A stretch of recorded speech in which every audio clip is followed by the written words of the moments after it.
sudek bir mas'uliyat ado qilishini tevanchiliklar o'tinaman qarindoshlar. Hurmatli qarindoshlar, qanday ahvolingiz, salomat, yaxshi turibsizlarmi?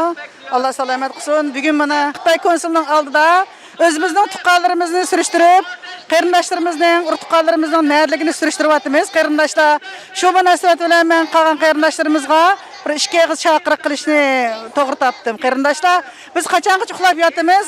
Qachongacha biz o'zimizning tuqqanlari, o'zimizning qarindoshlar ustida bir guvohlik berib, tuqqanlarimizni surishtirib qilmaymiz qarindoshlar. Bu bizning insoniy mas'uliyatimiz. Qarindoshlik munosabatimizning yuzasidan, biz insonligimizning yuzasidan qarindoshlar, biz qarindoshlarimizga ega chiqaylik, qarindoshlarimizga sahib chiqaylik. Butun dunyo yeryüzidagi barliq Uyg'ur qarindoshlarimga deydiganim, o'zimizning urtuqqanlari, qo'lim qo'shni do'st birodarlarimizga ega chiqaylik qarindoshlar. Bu Xitoydan biz o'zimizning qarindoshlarimizga ne ketganligini Muşundaq 2021-yilda muşundaq uchur davridimi qarindoshlarimiz bilan aloqa qilmay, ota-onalarimiz yashagan ota-onalarimiz bilan aloqa qilmayapmiz qarindoshlar. Buni bizning ishimiz qaynamay, qanday yetib, qanday uxlab, qanday yeb, qanday yashayapmiz qarindoshlar.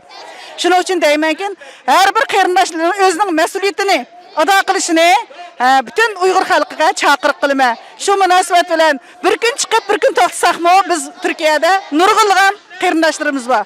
Qarindoshlarning kichikdan tortib cho'nglargacha o'zining bir tomchi suvdek bir mas'uliyat ado qilishini tevanchiliklar o'tinaman qarindoshlar.